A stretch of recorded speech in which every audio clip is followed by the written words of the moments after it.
Hello po, ako po si Junior Bimangon from Benguet po. Pero nakatira po ako sa Nueva Vizcaya. Hi, I'm Archie Montbon from Mindanao. Hi, I'm Jojo Diso from Pangasinan. Hello, I'm Jonathan Lim from Northern Samar. Hello po, ako po si Rayjan from Laguna. Hello, I'm Andy from Cavite. Ako naman po si Goody Villanueva sa Zambales.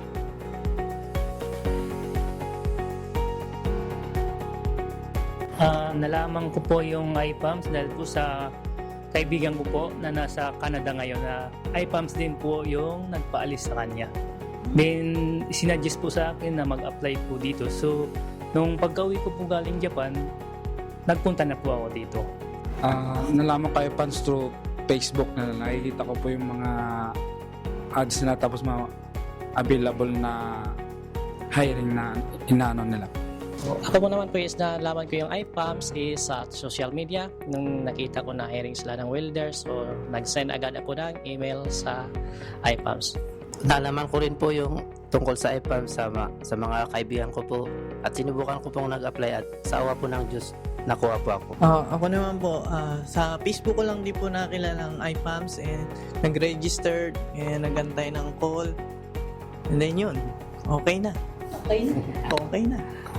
Nalaman ko yung IPAMS through work abroad. Tapos, nag-send ako sa email nila at tinawagan naman ako for screening. At nakapasa naman at nagtuloy-tuloy na. Ako naman po, napasama lang talaga ako. Ang may interview talaga yung kumpare ko. So ako magpapasa lang naman talaga ng resume. Isa nga lang yung dala kong resume. Yun lang. Yung kumpare kong may interview, siya yung hindi natawagan. Natawagan.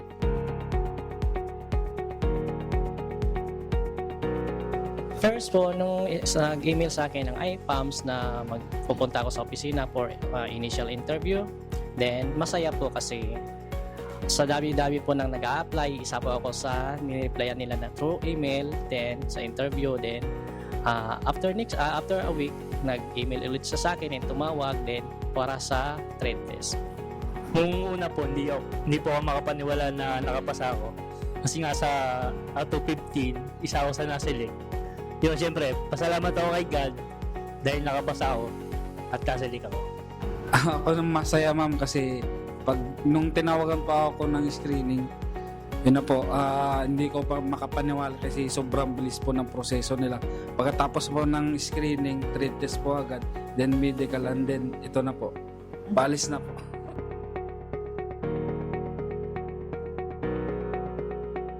For me, ma'am, ang adjustment na ginagawa ko sa from time to time, sinisearch ko yung ano yung pwede sa company, ano yung pwede sa lugar, ayun yung mga bawal, para alam ko na, dito pala ako sa Pilipinas, alam ko na sa sarili yung dapat kong i-adjust.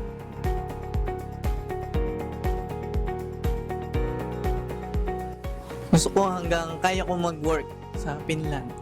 Hindi pa naman po sa permanent residence. As work lang po. Para makaipon. And then, para makatulong din sa pamilya.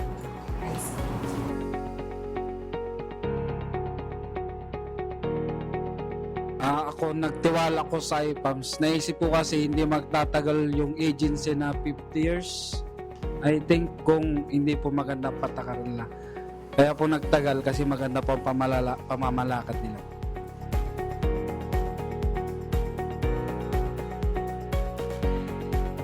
Una po siguro yung, siyempre kailangan may pangarap ka. Kasi hindi naman po pwedeng marunong ka lang mag-welding tapos wala namang kapupuntahan yung pagiging magaling mo. Ibig sabihin parang dapat meron kang talagang dedication, lalong una siguro yung family. Okay, tapos pangalawa yung direksyon ng buhay mo. Hindi lang naman tayo nagtatrabaho kung hindi dapat meron tayong kapupuntahan doon sa ginagawa natin. Hindi lang tayo basta makapunta sa ibang bansa kung hindi ma-achieve natin yung pangarap syempre. So, kailangan talaga pagtsagaan din natin at saka isip natin kung ano yung ginugusto natin tsaka yung kung ano yung ginagawa natin, pagmumutihin natin. Syempre, kailangan hindi mawala sa ginagawa natin. Unang-una, syempre, yung Panginoon sa buhay natin. So, yun lang po. Finish na! Papunta na